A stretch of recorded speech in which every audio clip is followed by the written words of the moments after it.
반갑습니다. 고난 주간 수요 예배에 오신 여러분들을 환영합니다. 예수님의 십자가를 묵상하며 다 같이 기도함으로 주 앞에 나가기를 원합니다. 기도하겠습니다.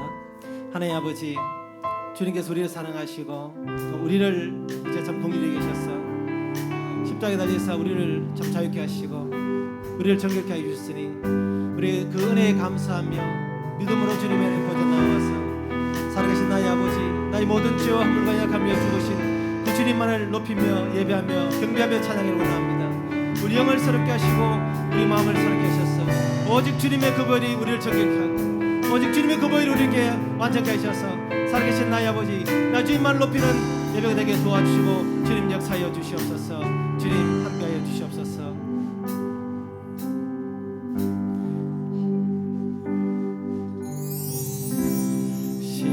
십자가를 참으신 어린 양 예수, 내 죄 씻어주시고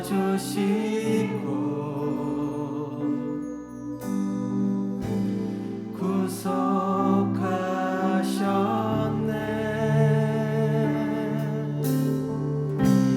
어둠을 물리치신 세상의 빛 예수, 영광의 빛 비추사 자유케 하시네.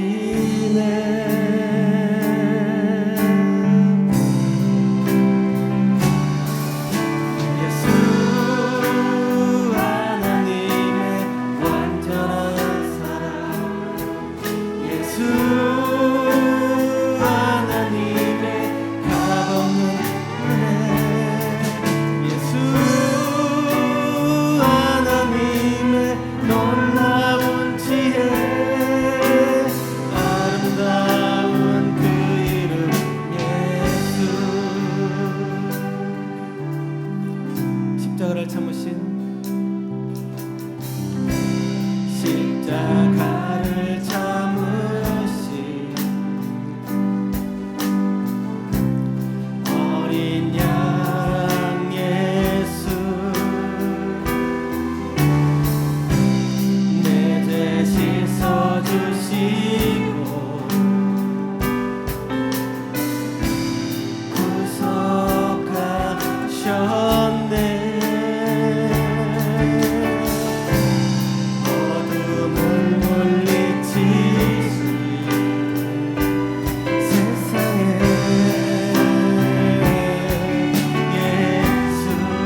소망 되실 주님만을 높이기를 원합니다.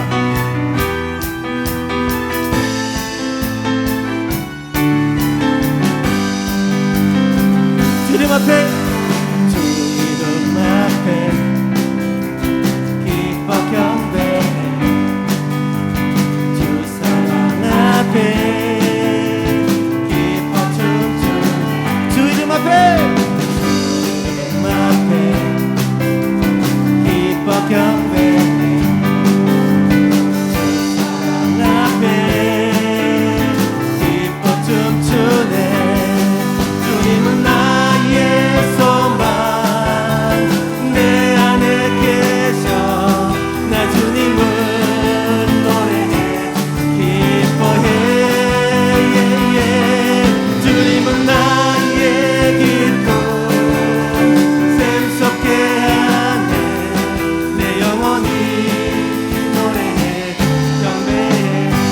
주 이름 앞에 기뻐 경배해. 주 이름 앞에 기뻐 경배해. 사랑 앞에 기뻐 춤추네. 주 이름 앞에, 주 이름 앞에 기뻐 경배해. 사랑 앞에 기뻐 춤추네.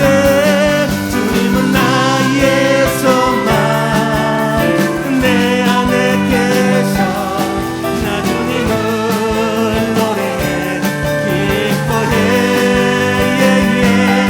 주님은 나의 기쁨, 샘솟게 하네.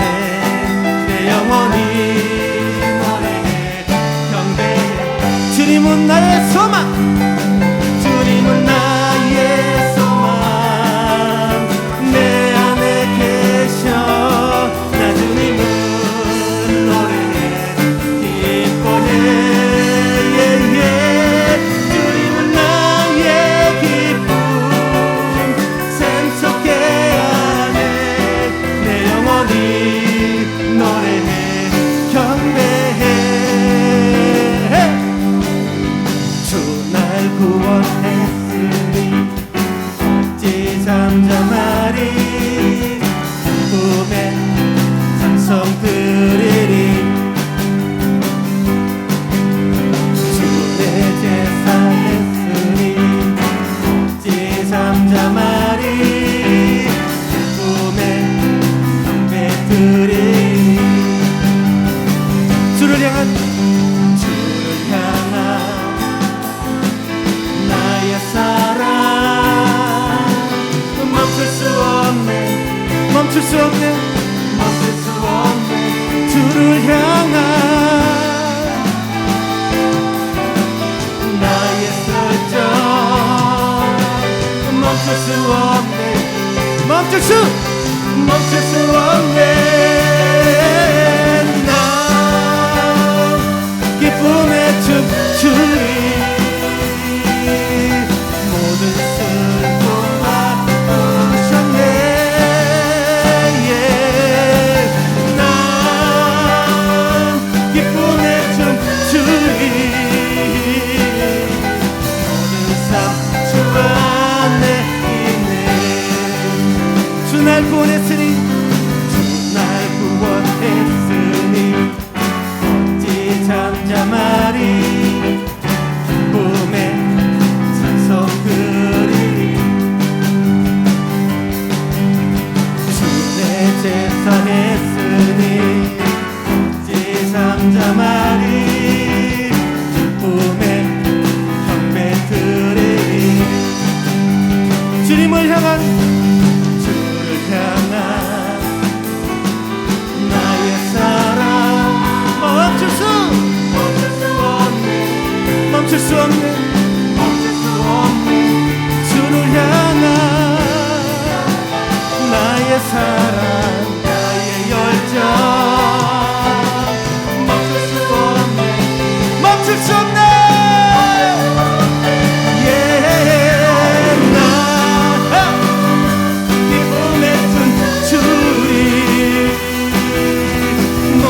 슬픔 바꾸셨네.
모든 삶 주 안에, 모든 삶 주 안에 있네. 모든 삶 주 안에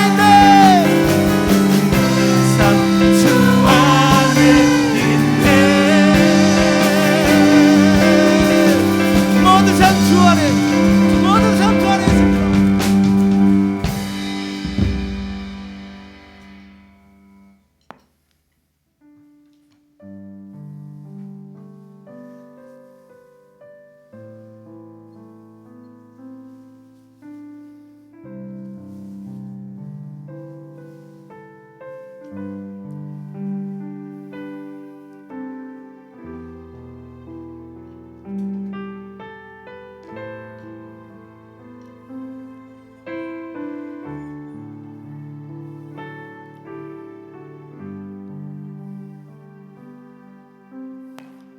주의 십자가 그 피의 능력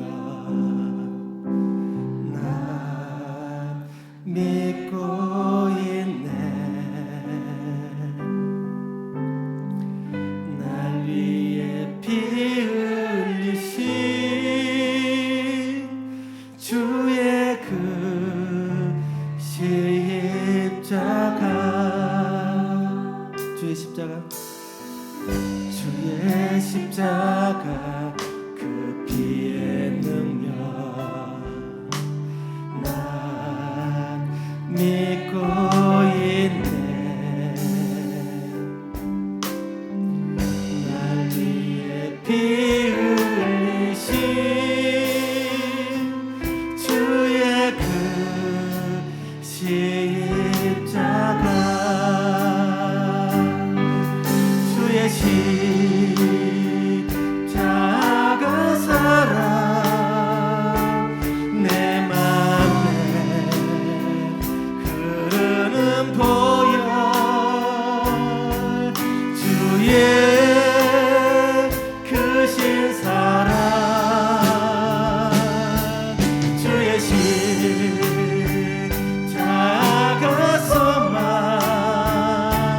내 삶을 회복해 하네. 주의 십자가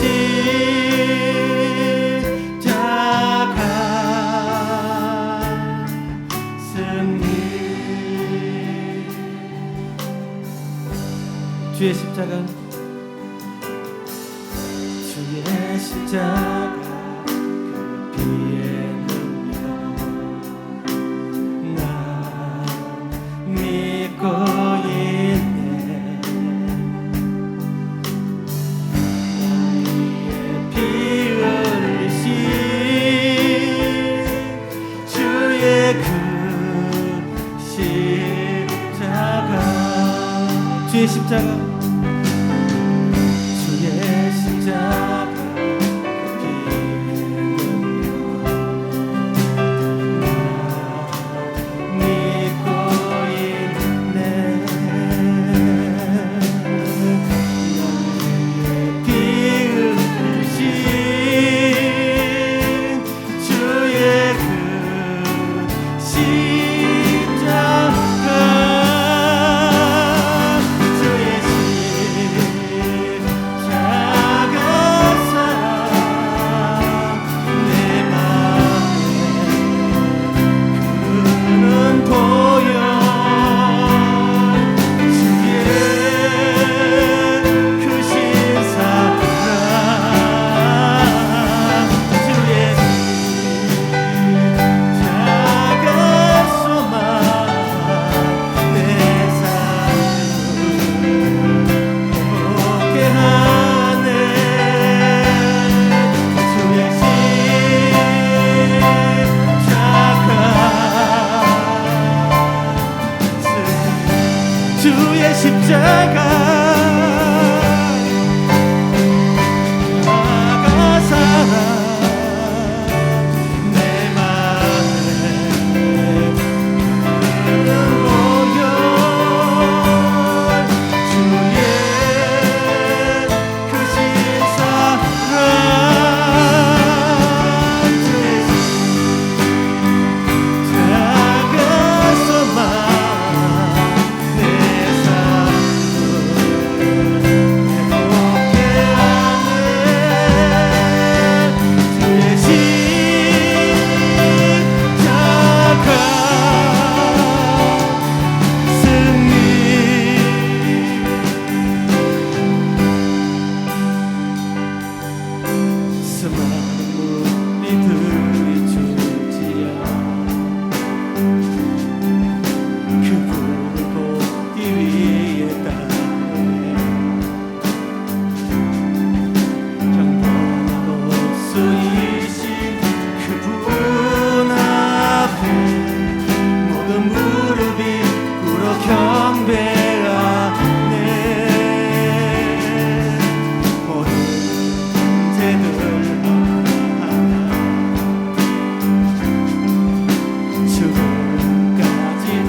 안에 살아계신 나의 아버지, 나의 주님 이름을 높여드리며 주 앞에 나아가길 원합니다. 주님 이만 역사해 주시고 우리 각자 임하여 주시옵소서.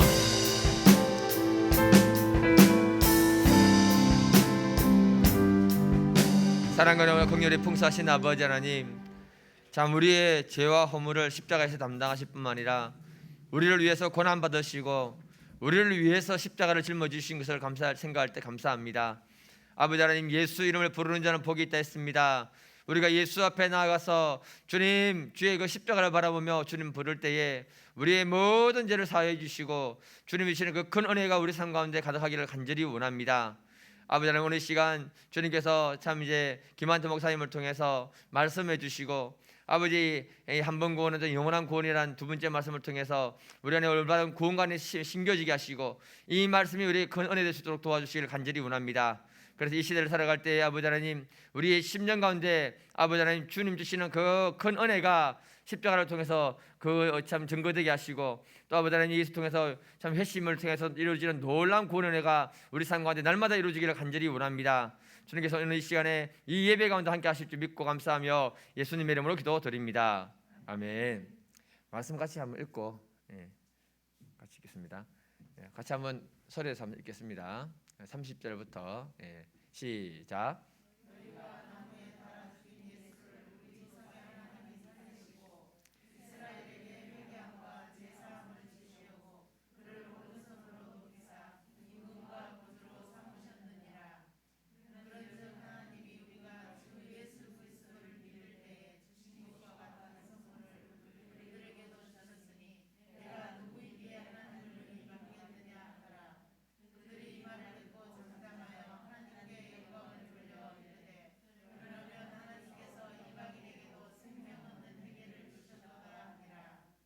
아멘. 이 말씀 통해서 큰 은혜 받으시기를 바랍니다.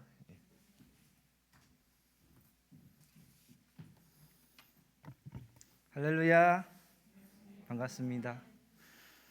정원 목사님의 은혜로운 말씀을 기대하고 오셨을 것 같은데 갑자기 제가 나와서 죄송합니다. 그래도 은혜로운 시간 되기를 소망합니다. 아멘.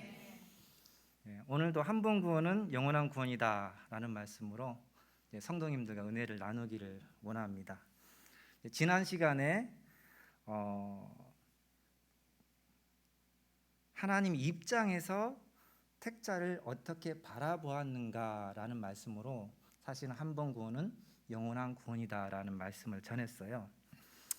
오늘은 그럼 인간 입장에서는 어떤 관점으로 성경을 바라보고 한 번 구원은 영원한 구원이라는 말씀을 받아들여야 하는가, 이 부분에서 살펴보려고 합니다. 지난번 말씀으로 성경이 말하는 구원관에 대해서는 어느 정도 정립이 잘 되어 있으리라 생각합니다. 그렇죠? 네, 아멘. 한 번 구원은 영원한 구원이다, 이건 흔들리면 안 됩니다. 그런데 좀 헷갈리는 부분들이 또 있어요. 뭐냐면은 생명을 살리는 입장에서는 구원이 취소될 수 없다라고 믿는 것이 더 성경적입니다. 그런데 성화를 이루어 가야 한다라는 입장에서 보면 구원이 취소될 수도 있다라고 하는 것이 더 성경적으로 보여요. 왜냐하면은 거룩해지기 싫어서 죄된 세상이 너무 좋아서 다시 세상으로 가는 신자들 우리가 보기 때문에 그렇습니다. 장로들이 또 목회자들이 타락해서 교도소로 들어가는 그런 모습도 우리가 목도하기 때문에 그래요. 그래서 성도들이 여기서 이제 헷갈리기 시작합니다. 어느 것이 더 성경적일까라는 것이 생각이 되는 거예요. 도대체 저들은 왜 저렇게 되어야만 하는가? 같이 믿음으로 열심히 살고 있는데 왜 저런 신자가 나오게 되는가? 왜 목사는 저렇게 교도소를 가는가?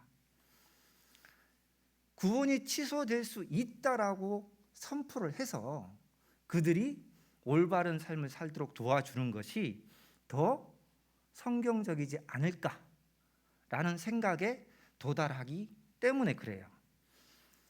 저런 사람도 구원하셨다라고 믿어야 한다는 것 자체가 어떨 때는 화가 나는 거예요. 그죠?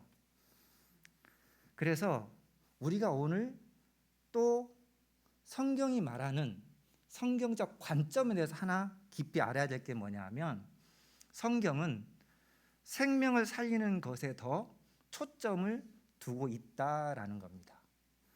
성화되는 것은 부차적인 것이다라는 거죠.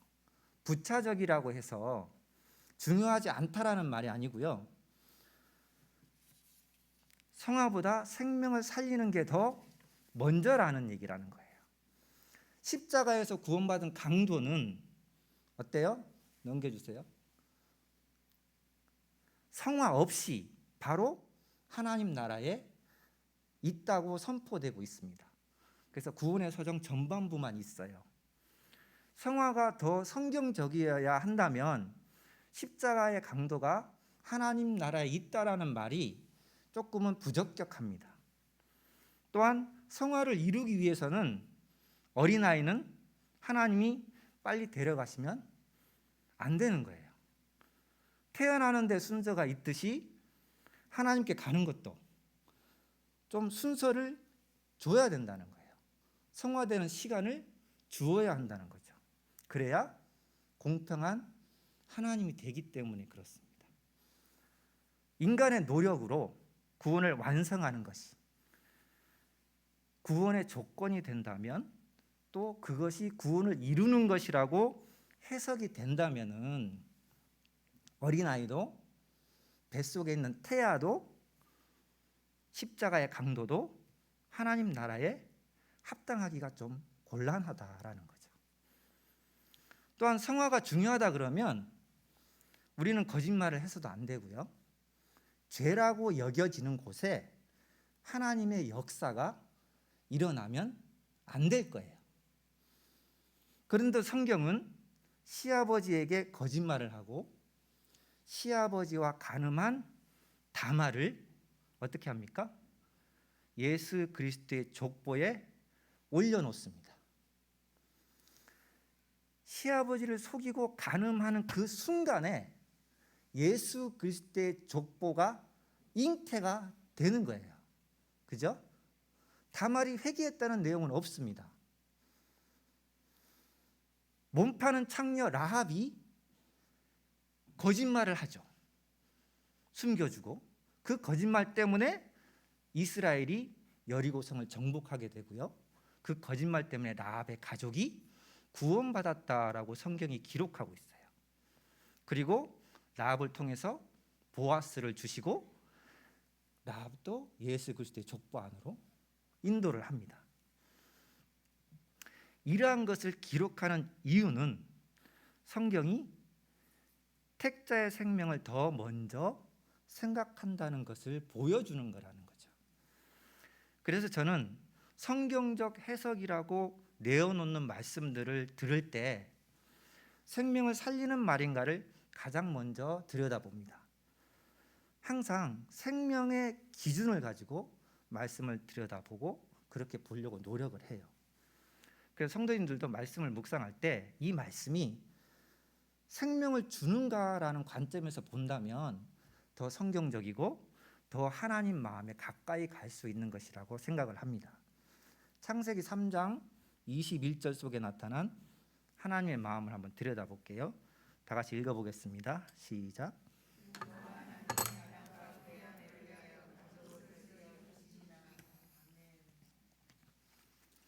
네, 하나님은 아담이 죄를 지었을 때 아담의 생명을 먼저 생각하셨어요.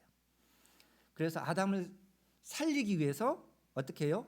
당신 손으로 죄 없는 짐승의 생명을 죽여서 그 피로 아담의 생명을 살려냅니다. 이처럼 죄에 빠져 죽을 자를 어떤 희생을 치르더라도 먼저 살리려는 것이 창세기부터의 성경적 입장이라는 것입니다. 그리고 난 후에 뭘 주세요? 아담에게 가시와 엉겅퀴를 주시죠. 그 가시와 엉겅퀴를 통해서 날마다 죄된 삶을 돌아보고 그 삶을 통해서 성화를 이루어 가라고 가시와 엉겅퀴를 주신 거예요. 생명을 더 소중히 여기는 것이 성경적인 것이고 그 생명이 더 아름다워지게끔 하기 위해서 성화가 있는 것이다라는 거예요. 이렇게 보는 것이 더 성경적이기 때문에 저는 어떤 경우에도 하나님의 구원은 취소될 수 없다. 이렇게 보는 게 가장 성경적이다라고 믿습니다. 그런데 제가 오늘 한 번 더 이 주제로 말씀을 전하는 이유는요. 솔직히 말하면 높아심 때문에 그래요.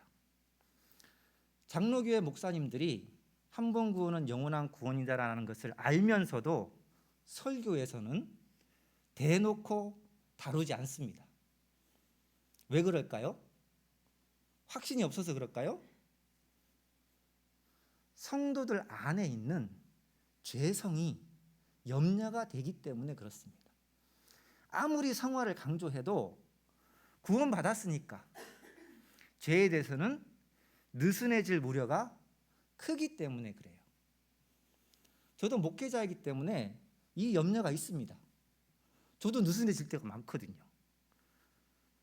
그래서 지난번 말씀을 전할 때도 굉장히 많이 고민이 됐던 거예요. 이 말씀을 해야 되나 말아야 되나. 자, 이런 고민을 성경은 하고 있을까요? 안 하고 있을까요?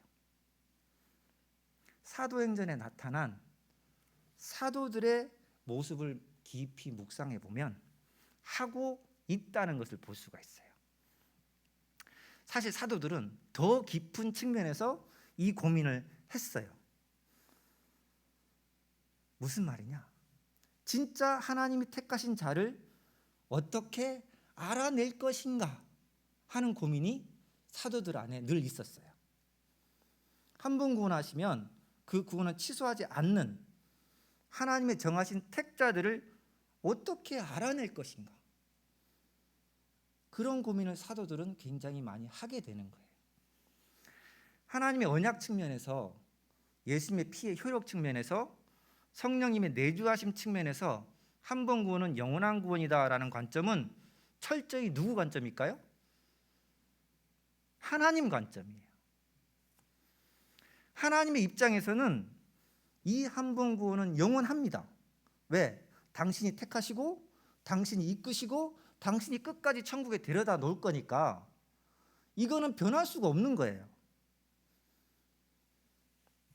하나님은 정확하게 택자를 아십니다. 요한복음 13장 18절을 볼까요? 다 같이 한번 읽어보겠습니다. 시작.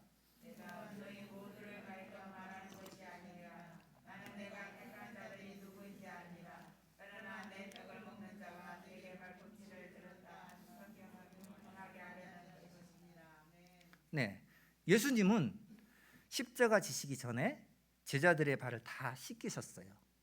그리고 가룟 유다가 앞으로 자신을 십자가에 내줄 것이라는 것을 예견하는 말씀을 하시면서 나는 내가 택한 자들이 누구인지 정확히 안다 이렇게 표현을 하십니다. 그러니까 구원하시기 위해서 택자들을 어떻게 하셔야 하는지도 하나님은 정확히 아시는 거예요. 예수님은 택자를 정확히 안다라고 말씀하신 후에 21절에서 이렇게 얘기해요. 너희 중에 하나가 나를 팔리라 이렇게 말씀하십니다. 자, 예수님은 택자도 분명히 알고 유기된 자도 분명히 알고 자기를 팔 자도 분명히 안다라는 거예요. 문제는 누구예요? 사도들입니다. 이 말을 들은 사도들은 넘겨주세요.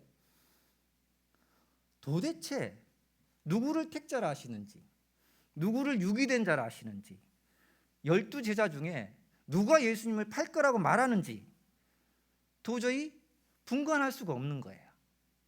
그래서 그들이 할 수 있는 건 뭐예요? 서로 보면서 누구한테 저 말을 하는 건지 사도들이 할 수 있는 것은 의심하는 것 정도, 그 정도밖에 없는 거예요. 도무지 알 수가 없는 거예요. 저는 사도들이 이때부터 어떤 거면요, 어떻게 해야 택자를 알아볼 것인가, 도대체 누가 하나님이 선택하신 분명한 택자인가, 그거를 구별하는 법을 알아야겠다라는 고민이 깊어졌다라고 봅니다. 결국 3년 반 동안 자신들과 동고동락했던 한 사람이 예수님을 판 자가 되었어요. 그 자가 예수님을 파는 순간에야 결국 유기된 자가 누구라는 것을 이제 알게 되는 거죠. 성도 여러분, 예수님만이 안 유기된 자를 예수님을 팔아 넘기는 모습을 보고서야 깨닫게 되는 이 제자들의 충격적인 마음을 한번 생각해 본 적이 있으세요? 엄청난 충격이었을 거예요. 왜냐하면 가룟 유다는 예수님이 전도 여행을 둘씩 보낼 때 귀신도 쫓아냈던 사람이고 병도 고쳤던 사람이에요. 예수님의 제자들의 모든 재정을 관리했던 재정부장이고요. 더 심한 건 그거예요. 예수님의 순간순간 모든 삶을 옆에서 지켜본 사람이에요. 그 예수님을 따랐던 사람이에요. 그런 그가 택자가 아니었어요. 선택받은 자라고 철석같이 믿었는데 그런 자가 택자가 아니었다는 사실 속에서 사도들은 택자를 구별하는 것에 굉장한 근심이 된 거예요. 앞으로 예수님 돌아가시고 난 후에 그들이 어떻게 이 교회의 모든 사역을 다 도맡아서 책임지고 짊어지고 가야 되는데 이것이 분명하지 않으면 이제 앞으로 나갈 수가 없는 거예요. 계속해서 그것을 고민하고 기도했을 거예요. 예수님이 이제 십자가에 돌아가시고 난 후에 부활 승천하시죠. 그리고 그들이 마가 다락방에서 열심히 기도할 때 오순절 성령 강림 체험을 하게 됩니다. 성령을 받은 사도들이 드디어 택자를 구별하는 방법을 깨닫게 돼요. 그 첫 번째 말씀이 사도행전 2장 38절 39절에 나옵니다. 다 같이 한번 읽어볼까요? 시작.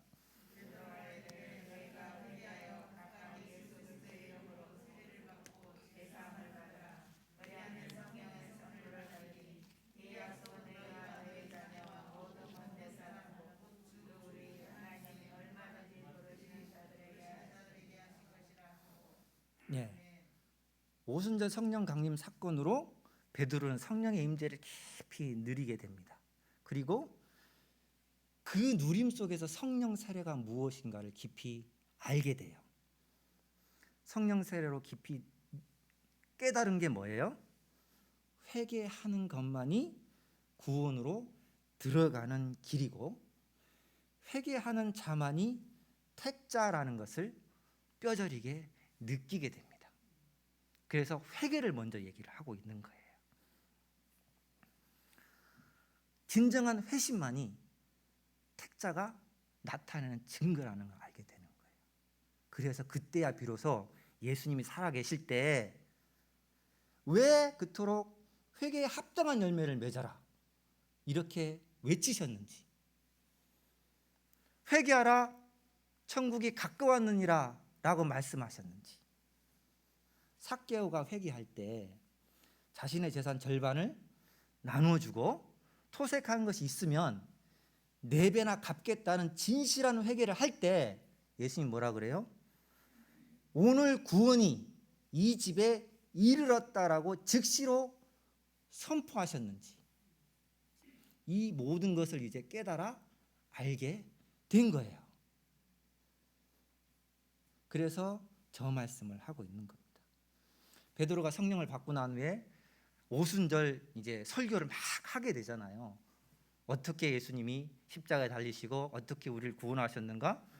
이렇게 얘기를 들은 성도들이 나가와서 얘기를 하는 거예요.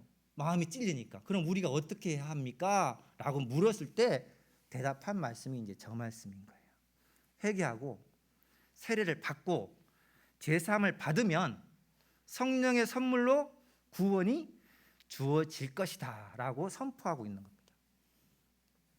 사도행전에 나타난 사도들의 구원과는 이 말씀에서 보듯이 뭐예요? 회개입니다. 회심이 없이는 아무것도 일어나지 않는다라는 것입니다. 사도들의 구원과는요, 그거예요. 구원의 확신을 가져라가 아닙니다. 회심을 강조하고 회개하라가 항상 먼저예요.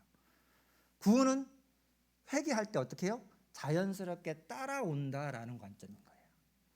그래서 사도행전 읽어보면요, 구원의 확신에 대한 강조가 한 말씀도 없어요. 다 회개하랍니다. 사도행전 5장을 보면 또 이 얘기가 또 나와요. 베드로가 예수 그리스도를 계속 전파하고 다니죠. 그러니까 제사장과 사두개인들이 하지 마라, 제발 예수를 전파하지 마라, 그렇게 요구를 합니다. 그래도 계속 전하니까 어떻게 해요? 옥에 가둬버리죠. 옥에 가두니까 성령께서 베드로를 옥문을 열고 풀어줘요. 풀어주면서 하신 말씀이 저 말씀입니다. 가서 성전에 서서 이 생명의 말씀을 다 백성에게 말하라 그럽니다. 그 생명의 말씀을 말하라 한 베드로가 한 설교가 뭐냐? 한번 넘겨주세요. 30절 31절입니다. 너희가 남에 달아 죽인 예수를 우리 조상 하나님이 살리시고 이스라엘에게 회개함과 죄사함을 주시려고 그를 오른손으로 높이사 임금과 구주로 삼으셨느니라.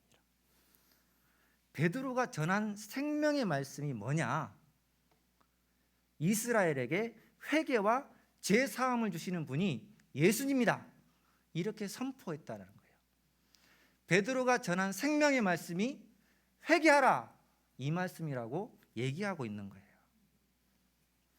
지금 베드로는 목숨의 경각에 달려 있는 거예요. 근데 그 목숨의 경각에 달린 상황 속에서 자기 목숨을 걸고 선포한 말씀이 뭐다? 회개하라 라는 거예요. 그러면 너희가 살리라, 이 얘기를 하고 있는 겁니다. 제가 서두에서 생명을 살리려는 관점이 하나님의 마음이고 성경적이라고 했어요. 사도들은 그 하나님의 마음을 증명하는 방법으로 회개가 생명이라고 얘기를 하고 있는 겁니다.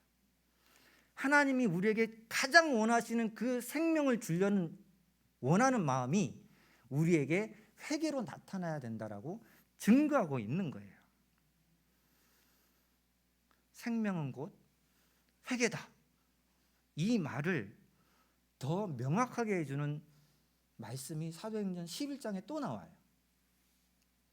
17절 18절 띄워주세요. 다 같이 읽어볼게요. 시작.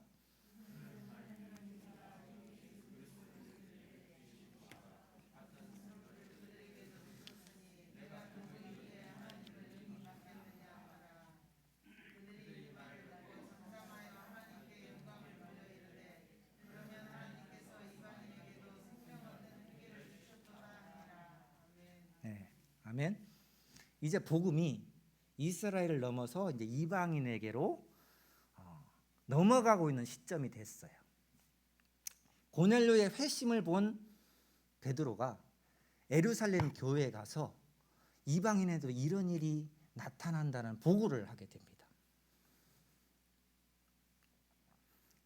그 보고의 내용이 이거예요. 우리 사도들이 성령을 받고 그 성령 세례를 누렸을 때 받았던 그 세례를 고넬료에게도 동일하게 주시더라, 이방인에게도 동일하게 주시더라고 고백을 하니까, 보고를 하니까 예루살렘 교회의 사도들이 공통적으로 하는 말이 저거예요. 이스라엘에게도 생명 얻는 회개를 하나님이 주셨도다.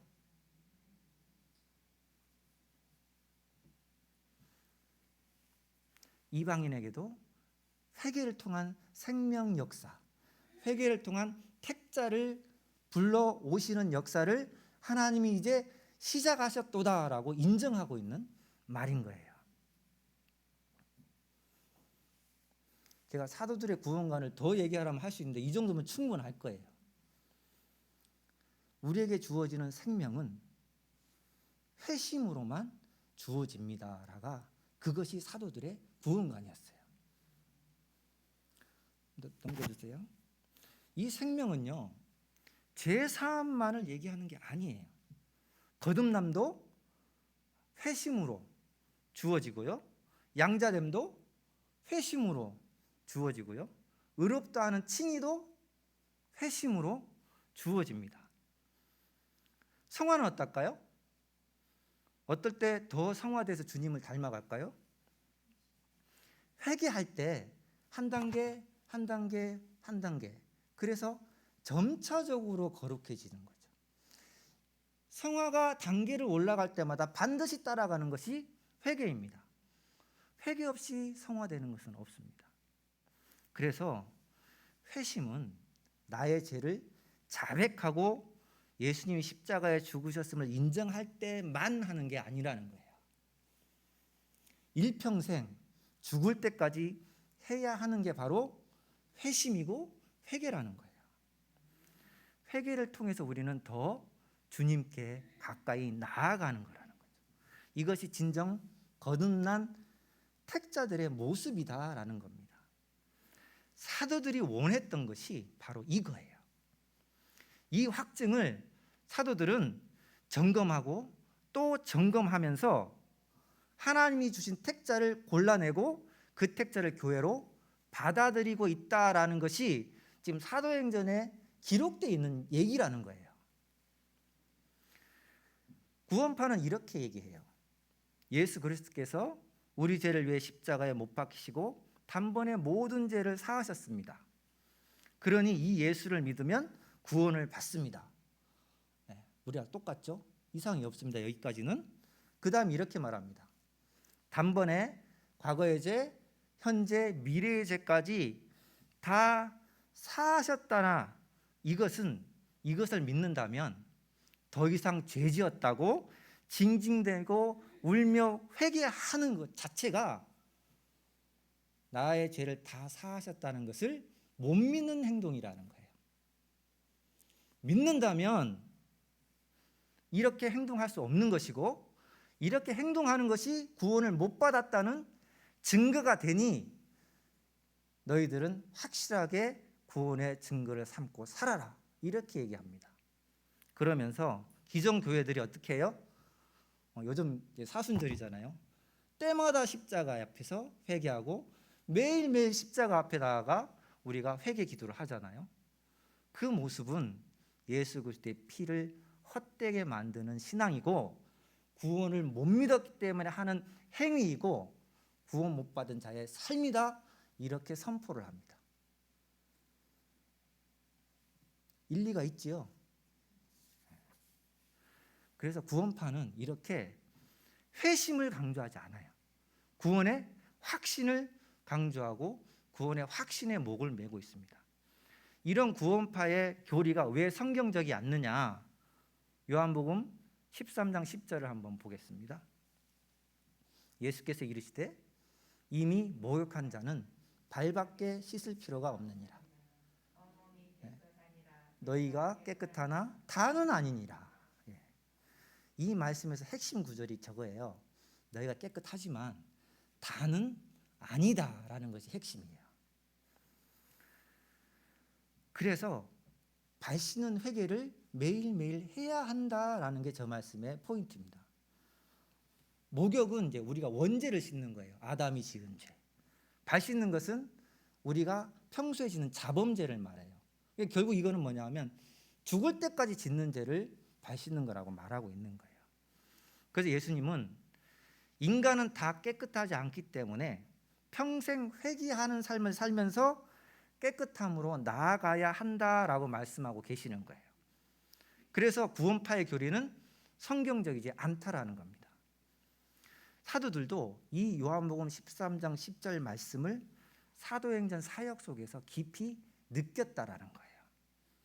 그래서 내린 결론이 뭐냐? 한 번 회개했다고 해서 그것이 진정한 회개라 인정하면 된다, 안 된다? 안 된다라는 결론을 낸 거예요. 진짜 회개하고 회개하는 순간 성령이 내주하신 자라면 그의 평생의 회개가 나타나야 한다라고 믿은 것이 사도들이었어요. 누구 때문에요? 가룟 유다 때문에. 그들이 가룟 유다를 옆에서 지켜봤잖아요.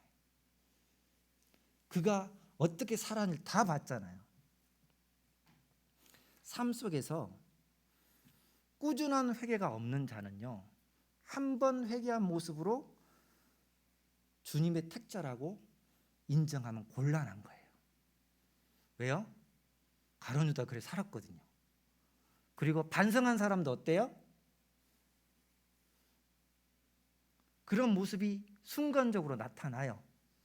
눈물을 보이고 삶의 변화를 보여요. 하지만 꾸준하게 나타나지 않는다는 거예요. 택자는 그의 삶 전반적인 인격 속에서 회개의 삶이 꾸준하게 나타나는 것이 택자라고 결론을 낸 거예요. 구원이 취소될 수 있다라고 하면 쉬워요. 하다가 떠나면 저 사람은 믿음을 버렸다라고 선언해 보면 끝나요.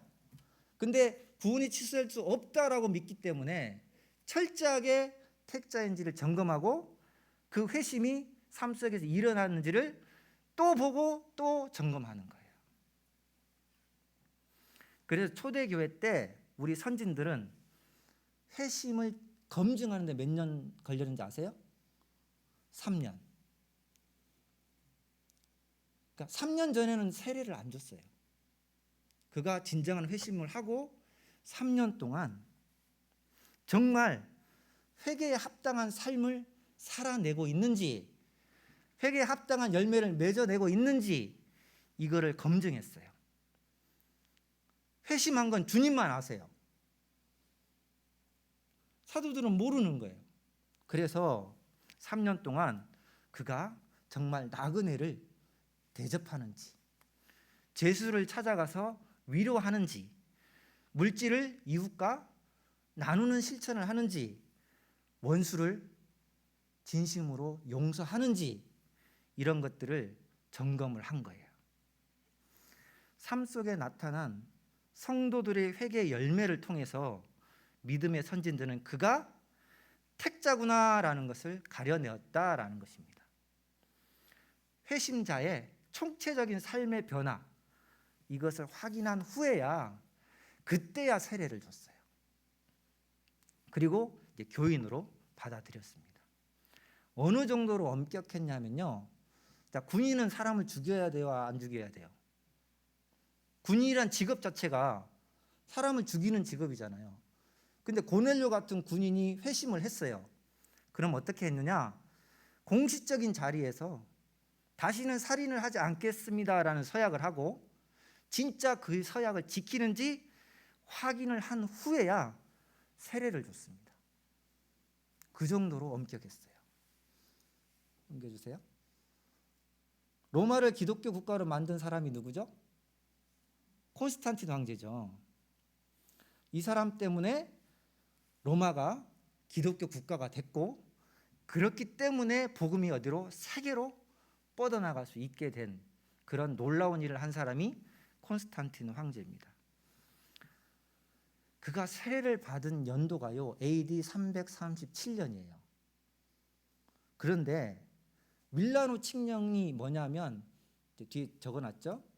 밀라노 칙령을 발표를 할 때 콘스탄틴 황제가 나는 그리스도인이다 라고 선언을 하고 밀라노 칙령을 발표를 해요. 그리고 기독교인들에게 모든 자유를 허락해 줍니다.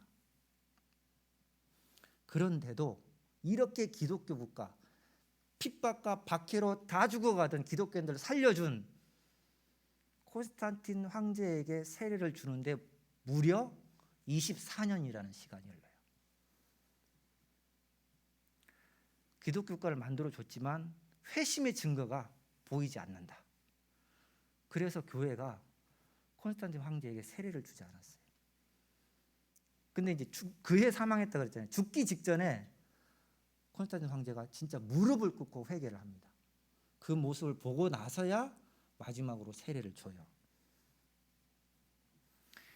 이렇게 하는 이유는 뭐냐? 회개만이 택자를 구별하는 길이기도 한데요. 그것만이 아닌 거죠. 회심만이 진짜 그리스도를 닮아가는 길이기 때문에 그래요.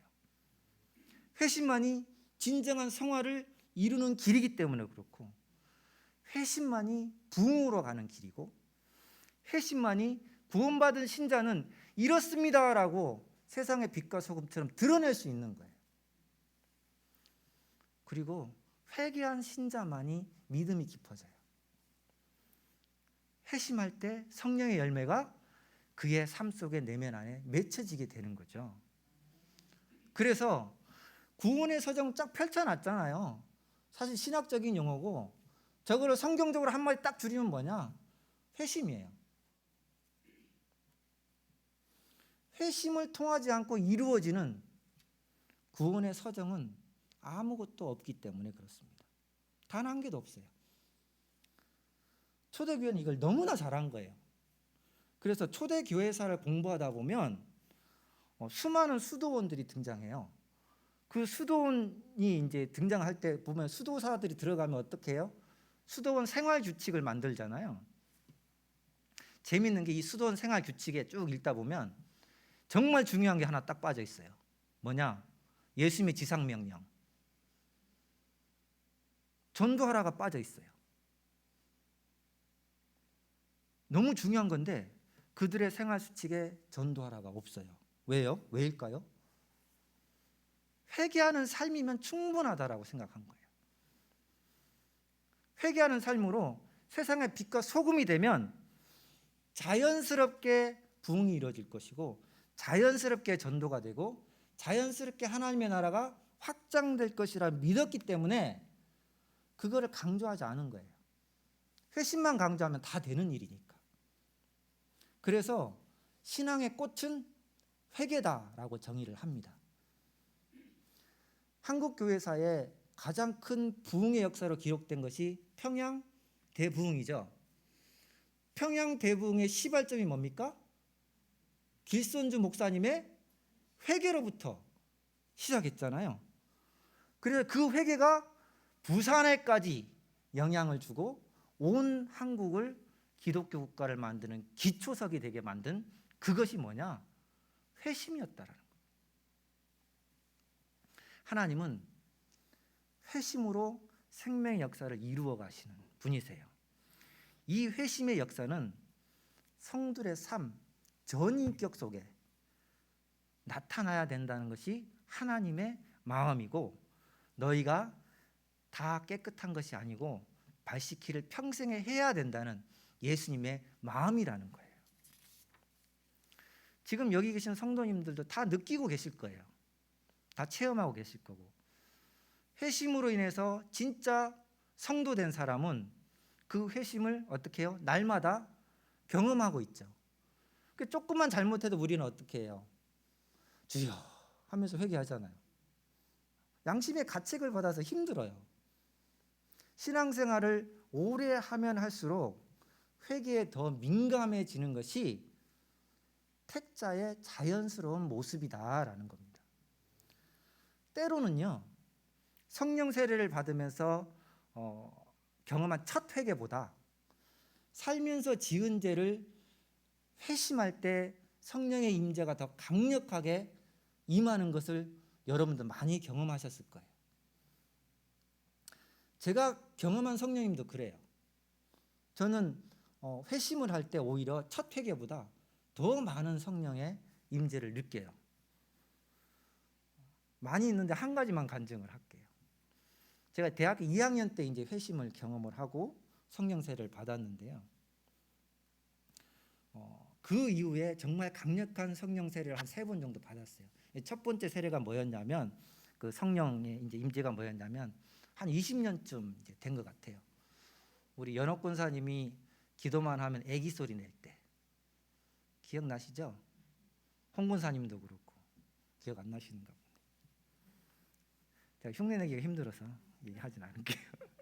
한참 애기 소리 낼 때 이제 경주에서 오순절 성령 수양을 했는데, 그때 제가 참석해서 같이 기도를 이제 하게 됐습니다. 그때 제 마음속에는 뭐가 있었냐면요. 양들을 섬기다가 떠나 보낼 때마다 한 명 한 명 마음에 묻어 놓는 거예요. 그래서 제 마음속에는 굉장히 많은 무덤들이 있었어요. 그리고 이제 죄성이 강한 이제 굉장히 젊을 때이기 때문에 날마다 그 죄성 때문에 힘들어 가지고 그것도 계속 묻어 놓는 거예요. 그래서 기도만 하면 늘 마음이 어렵고 힘이 들었어요. 그런 상태에서 이제 성령 수양에 참석해서 기도를 시작하게 된 거예요. 기도를 할 때마다 성령께서 뭘 보여주시냐면 내 마음속에 무덤을 보여주면서 뭐라고 하시는지 하면요, 그거예요. 왜 내려놓지 않냐고. 왜 너는 그걸 계속 짊어지고 있냐고. 나를 믿는다면 나한테 내려놓으라고. 그런 얘기를 계속 하시는 거예요. 근데 저는 뭐냐면 내가 짊어갈 십자가라고 버티고 있는 거예요. 근데 성령께서 딱 던지는 말씀이 그거는 믿음이 아니고 네 자신의 의지로 견디는 죄라고 그렇게 말씀을 하시는 거예요. 하루가 지나고 이틀이 지나고 그날 이틀째 저녁 때 무릎을 꿇고 기도를 하는데요. 주여 하는데 갑자기 혀가 꼬이면서 성령의 임재가 강력하게 임하는데 방언이 터지는 건 뭐 자연스러운 거고요. 그때부터 막 눈물이 쏟아지는 거예요. 제가 끝나고도 한 4일을 더 울었는 것 같아요. 그러니까 기도만 하면 우는 거예요. 얼마나 울었는지 몰라요. 근데 눈물이 다 그치고 나니까 제 안에 그 어둠이 다 사라진 거예요. 그 무덤이 다 사라지고 새 영이 임하고 더 놀라운 하나님의 임재를 경험하게 됐던 적이 있습니다. 그리고 회개를 통해서 더 성숙한 신앙인으로 이렇게 인도하셨어요.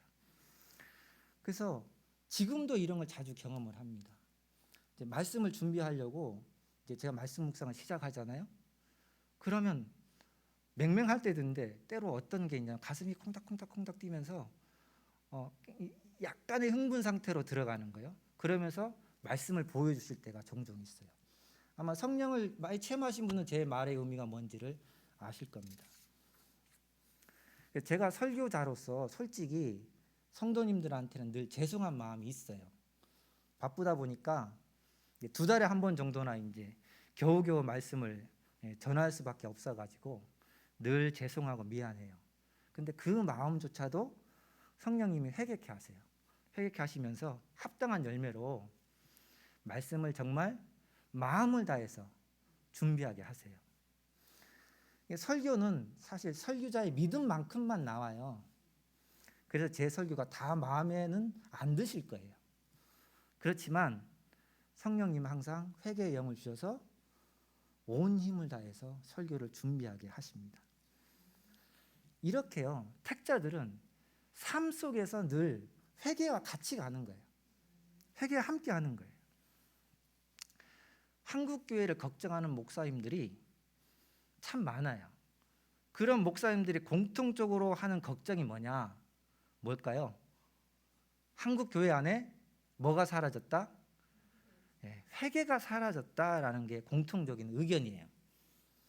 언제부턴가 생명 얻는 회개를 강조하지 않게 됐어요. 오히려 뭘 강조하게 됐냐면 구원의 확신을 더 많이 강조하게 됐어요. 그 주된 말씀이 뭐냐? 로마서 10장 10절 말씀이에요. 다 같이 한번 읽어보겠습니다. 시작. 사람이 마음으로 믿어 의에 이르고 입으로 신하여 구원에 이르느니라. 어느 순간부터 한국 교회는 이 말씀이 구원의 기준이 되어 버렸어요. 사형리 같은 그런 비슷한 것들 들고 나가서 복음을 전하고 입으로 주님이라고 고백하시면 구원을 얻습니다. 저를 따라서 영접 기도하시면 구원을 얻으니까 저를 따라서 영접 기도를 같이 해볼게요.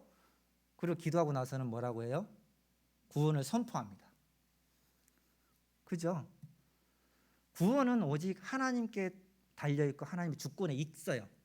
정말 다급할 때는 이렇게라도 해야 돼요. 하지만 이 모습은 사도들이 원하는 것도 아니고요. 성경이 원하는 구원의 진리도 사실은 아니에요. 사도행전에 나타났던 회심, 초대교회 때 그렇게 중요하게 여겼던 회심이 변질된 거예요. 구원의 확신을 앞세워서 오히려 회심을 변질시켜 버리는 잘못을 지금 한국교회가 범하고 있는 거예요. 로마서 10장 10절은요. 당시 로마 성도들에게는 맞는 얘기예요. 구원의 기준이 맞아요. 왜냐하면 입으로 시인하는 순간 그들은 사형을 당해야 했어요. 로마의 압제와 핍박 속에 있는 로마 교인들에게 입으로 주를 시인한다? 이거 자체가 죽음이고 영화로 바로 들어가는 길이었기 때문에 저 말은 구원의 복음이 맞아요.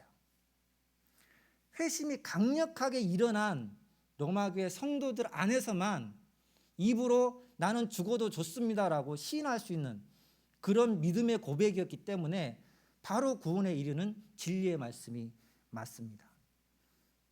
그런 시대적 배경을 가진 말씀이에요. 근데 지금 한국교회 현실에는 그대로 가져오면 안 되는 거예요. 거기에 뭘 적용해야 돼요? 강력한 회심이 따라야 합니다가 들어가야 되는 거예요. 그래서 바꾸면 이렇게 하는 게 더 맞습니다. 다 같이 읽어볼게요. 시작. 믿어 의에 이르고 회개함을 열매로 나타내고 입으로 시인하여 구원에 이르느니라. 이렇게 되어야 지금 현재 더 성경적인 표현이 되는 것입니다. 한 교회가 건강하냐 건강하지 못한가를 나타내는 가장 귀한 척도도 사실은 회심이에요. 회개가 살아 있어야만 그 교회가 건강한 교회입니다. 제가 지난주에 이제 한 번 구원은 영원한 구원입니다 하고 말씀을 전하고 나니까 담임 목사님이 저한테 전화가 왔어요. 그러시면서 시간이 없어가지고 김 목사님이 회개를 깊이 못 다루신 것 같은데 회개를 더 깊이 한번 다루시면 좋겠다고 간곡히 부탁을 하시는 거예요. 그 말을 들을 때 제가 이 최재원 목사님이 정말 건강한 교회를 만들고 싶어 하시는구나. 그리고 건강한 목사님이구나. 이런 걸 많이 느꼈어요. 그래서 제가 2달에 한 번 전해야 안 힘든데 2주 만에 지금 이 설교를 거의 몸살락조로 해서 이제 준비해서 전하고 있는 거예요. 이 회개는요, 단순히 삶의 죄만 회개하는 것을 말하지 않아요. 거기서 그치면 안 돼요. 정말 주님이 원하시는 회개는 뭐냐?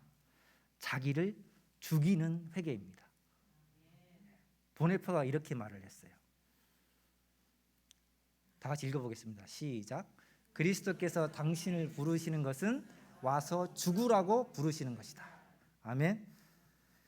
자기 생각을 죽이고 자기 본성을 죽이고 자기 삶을 죽이고 오직 주님으로만 살겠습니다 고백하고 그렇게 살아가는 회개야말로 진정 주님이 원하시는 회개고 회심이라는 거예요. 죽어지는 회개를 하면 어떻게 해요? 진정한 성화로 들어가게 되는 거예요. 많이 죽어지면 죽어질수록 우리의 신앙은 어떻게 될까요? 더 아름다워지겠죠. 더 성숙하게 되겠죠. 장로들이, 목회자들이 교도소에 있는 가장 큰 이유가 뭘까요? 평생 죽어지는 회개하는 삶을 사는 것이 그것이 구원이다라는 구원관을 가지지 못했기 때문에 그렇다는 거예요. 그래서 사도 바울은 고린도서 15장 31절에서 이렇게 말합니다. 너희에 대한 나의 자랑을 두고 단언하노니 나는 날마다 죽노라. 자신이 죽는 것을 자랑한대요. 부활하려고 그것만이 아닌 거예요. 부활장에 있다고 부활만 생각하면 안 돼요. 죽어지는 만큼 부활의 영광이 있고 죽어지는 회개가 있는 만큼 나의 영화가 있고 더 아름다운 모습으로 변할 거라는 거예요. 그래서 죽어지는 성화가 있는 신자만이 한 번 구원이면 영원한 구원이다라는 진리를 가슴에 품고 사는 그런 신앙 고백을 하는 진정한 성도라는 겁니다. 말씀을 마무리하겠습니다. 한 번 구원이면 영원한 구원이라고 구원이 취소될 수 없다고 믿으십니까? 그러면 평생을 두고 회개하는 삶을 날마다 사시는 성도님 되시기를 축복합니다. 아멘. 사도 바울처럼 날마다 자기를 죽이는 삶을 사시기를 축복합니다. 회개는 부담스러운 것이 아니고요, 주님처럼 사는 삶이라는 거예요. 내 뜻대로 마시고 아버지의 뜻대로 하옵소서라고 기도하신 그 마음을 품고 매일매일 사는 거예요. 그 마음을 매일매일 고백하는 거예요. 한 번 구원이면 영원한 구원이라고 고백하는 이 성도들의 삶 속에는 날마다 이 고백이 있어야 되는 거예요. 나의 뜻대로 마오시고 아버지의 뜻대로 하옵소서. 자기를 죽이는 그런 회개가 우리를 날마다 생명으로 이끄실 줄 믿습니다. 아멘. 오늘 이 밤에는 우리가 택함 받은 자로서 이 고백을 누리는, 회개하는 삶이 부담이 아니라 주님 닮아가는 삶이라고 믿어지는 그런 귀한 밤 되시기를 축복합니다. 아멘. 네, 기도하겠습니다. 사랑하는 아버지 하나님, 저희를 택하시고 예수 그리스도의 십자가의 피로서 깨끗게 하시고 불러주셔서 감사를 드립니다. 저희가 이 주님을 본받아서 날마다 아버지의 뜻대로 하옵소서라는 고백을 하는 그런 한 번 구원받으면 영원한 구원이다라고 믿고 사는 택자들이 될 수 있도록 축복해 주시기를 간절히 기도합니다. 오늘 이 밤에 기도할 때 우리 심령 속에 사도 바울의 마음을 주시기를 간절히 원합니다. 예수님의 십자가 앞에서의 기도의 마음을 주시기를 간절히 원합니다. 그리함으로 저희가 날마다 죽어지고 날마다 아버지의 뜻대로 행하는 그런 평생의 삶 속에서 회개가 나타나는 그런 예수님 닮아가는 귀한 성도 되도록 은혜를 허락하여 주시옵소서. 감사하고 예수님 이름으로 기도합니다. 아멘. 수많은 무리들이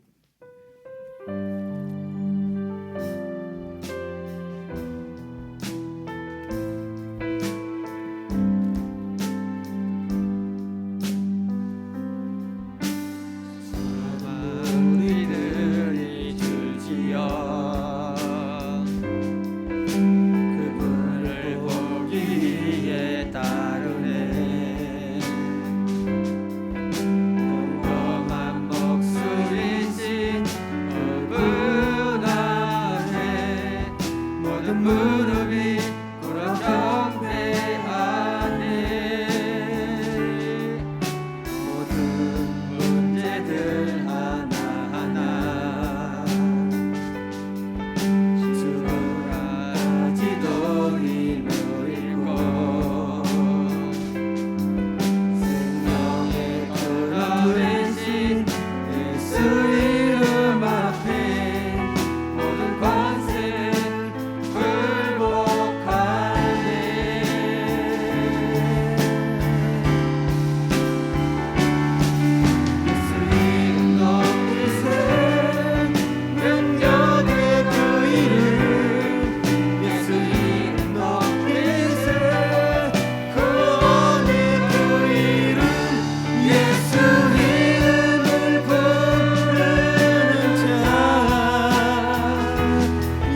선포하기를 원합니다.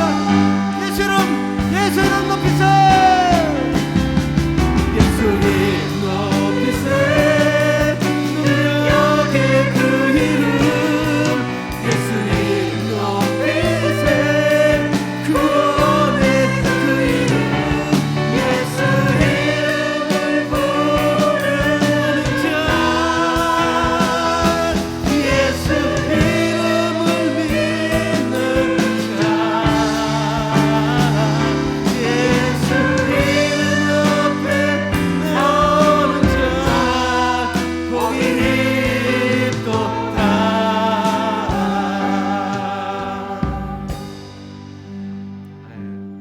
너무 감사합니다.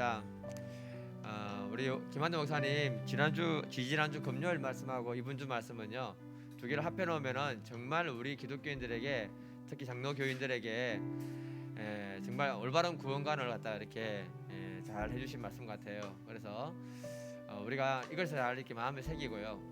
그리고 오늘 이 말씀 정말 우리에게 귀한 것입니다. 그래서 우리 기독교인들의 가장 큰 축복이 뭐냐면은 회개할 수 있는 심령이 가장 큰 축복입니다. 오늘은 수요일이니까 많이 시간이 없으니까 금요일 날 제가 세계의 십자가를 다루는데 그때 이 부분을 좀 다루고 준비를 해놓은 것이 있기 때문에 그때 같이 기도하면 좋겠고요. 우리 이 시간 같이 기도할 때 하나님, 늘 성령께서 우리에게 말씀해 주실 때마다, 성령께서 그건 죄야라고 말할 때마다 내가 회개하는 믿음의 사람 되게 하시고, 성령 하나님이 기뻐하시는 그 아름다운 믿음의 삶을 살 수 있는 그런 믿음의 사람이 될 수 있도록 우리 시간 한번 주여 한번 부르짖고 기도하고 돌아가시기 바랍니다. 주여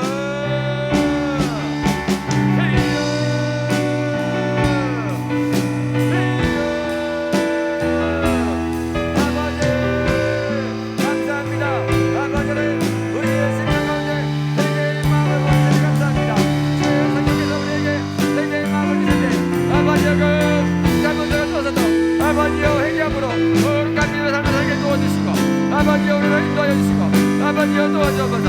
주여 오늘 이 말씀 우리의 마음에 새기게 하시고, 우리가 거룩한 믿음의 삶을 살게 하시고, 주님의 가시는 교회 올라오는 역사, 아버지 하나님 우리 삶 가운데 풍성하게 하여 주옵소서. 아버지 하나님